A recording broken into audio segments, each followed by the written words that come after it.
I came to the US to do some studies, basically in New York, as a priest to assist as associate pastor. So while I was in here in the US, that was when my brother was diagnosed of this, and that was way back 2014. And so when my brother was first diagnosed of the Hep B, I didn't know that it was chronic. So he was basically getting some treatment, but it wasn't orthodox treatment. It was like herbs, using the local herbs to kind of help him. So we did that for some years, probably close to about 4 years. But I was still paying for that. So it's sort of, at that point, very stressful and, kind of heartbreaking for the family to deal with it. Then finally, my brother started, throwing up, vomiting, and it was blood. And that was where we got to know that it has really gone very far.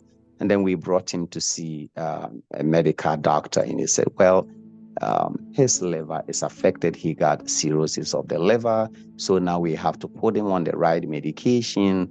So in a way, I would say that it has impacted my life, one, in terms of finances, and also in terms of stress that I had to deal with, my whole family had to deal with until his passing. It was causing me sleepless nights and a whole kind of anxiety disorders, and that I wasn't very comfortable. Anytime I pick up a phone call, then it's about my brother. He's not feeling well. He's not doing good. He's not doing great. What can we do? So it was like a constant battle between, getting the right doctor, getting the right medication for him and all that until he passed. So it was really stressful and really kind of heartbreaking. Hepatitis B is something that people are not really giving much attention to,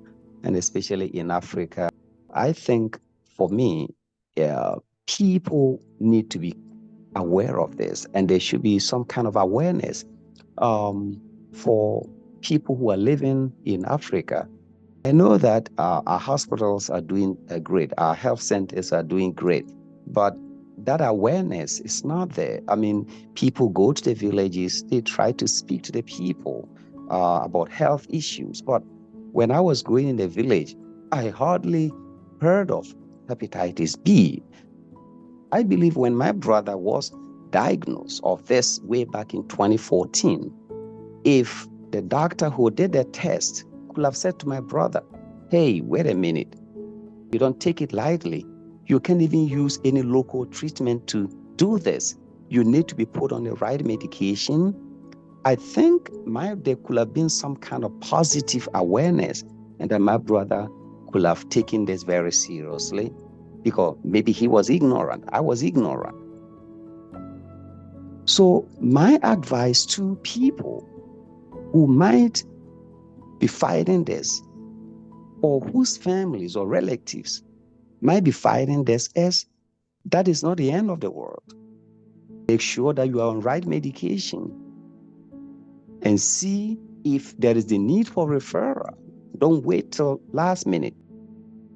What I'm trying to do in honor of my brother is, I was thinking of maybe doing something like a foundation.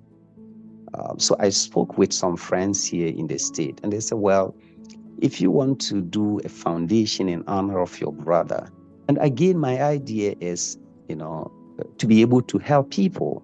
That's who I am, to be able to really make my story vivid and relevant in honor of my brother. I think that I really want to touch lives. I really want to speak to people who are affected. I'm not going to shy away from this.